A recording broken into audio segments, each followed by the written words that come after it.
Do you know that you may have been pooping wrong? In this video, I will teach you how to poop properly. And I am sure that your butt will thank you. Here are my tips for perfect pooping experience. Number 1. The need.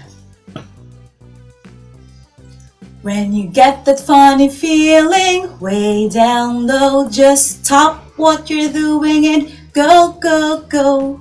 Sit on the potty, sit and wait.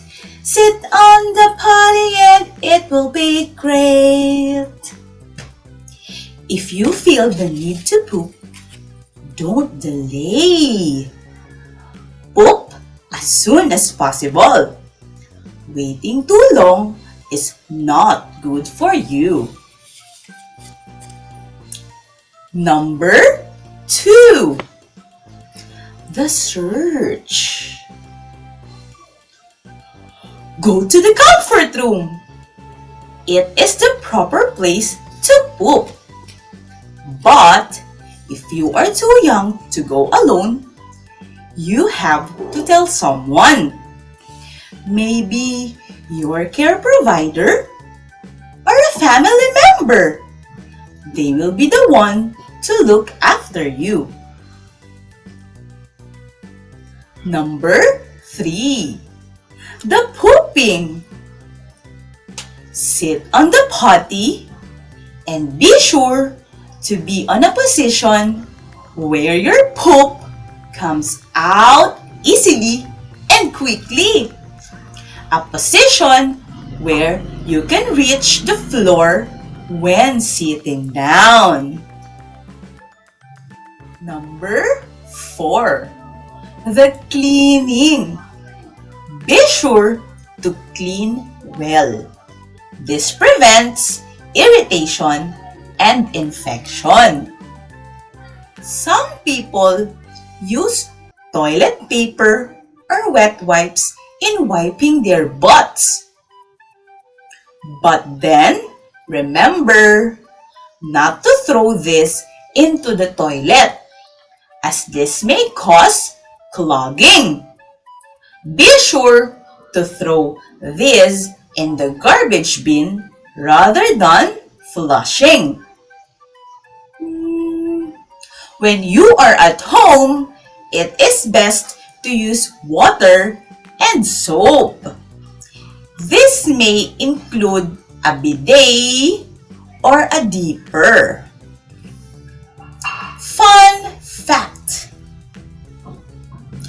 Studies have shown that toilet water droplets can reach the distance of 6 feet when flushing. If possible, close the toilet lid when flushing to reduce the spread of poop bacteria. Number 5. The hand washing. Be sure to wash your hands with soap and water. If those are not available, use hand sanitizer or alcohol. Washing your hands should take about 60 seconds. And to time it, sing the entire happy birthday song twice. Do not forget to completely dry your hands after washing. For hand sanitizer, the entire process should take about 30 seconds. For more detailed hand washing procedure, watch the hand washing video. Your entire poop session should take no longer than 10 minutes. Congratulations! You have been successfully completed a poop session. It should be pain-free and actually quite relaxing. If you have any problems, such as not having the urge, painful poops, bleeding, or anything else, please consult your doctor.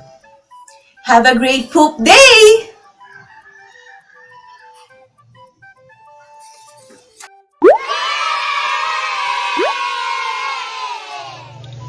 Pooping in a step-by-step procedure. First, pull down your pants and underwear. Second, sit on the toilet. Make sure that the toilet seat is clean.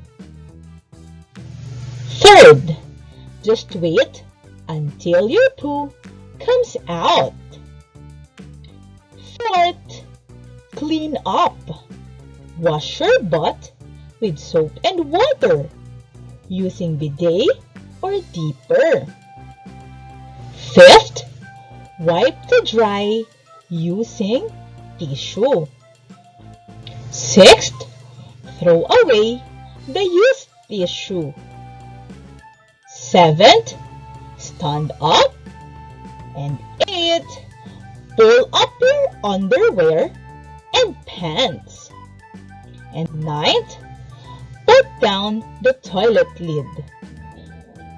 10th, flush the toilet. And 11th, wash your hands properly.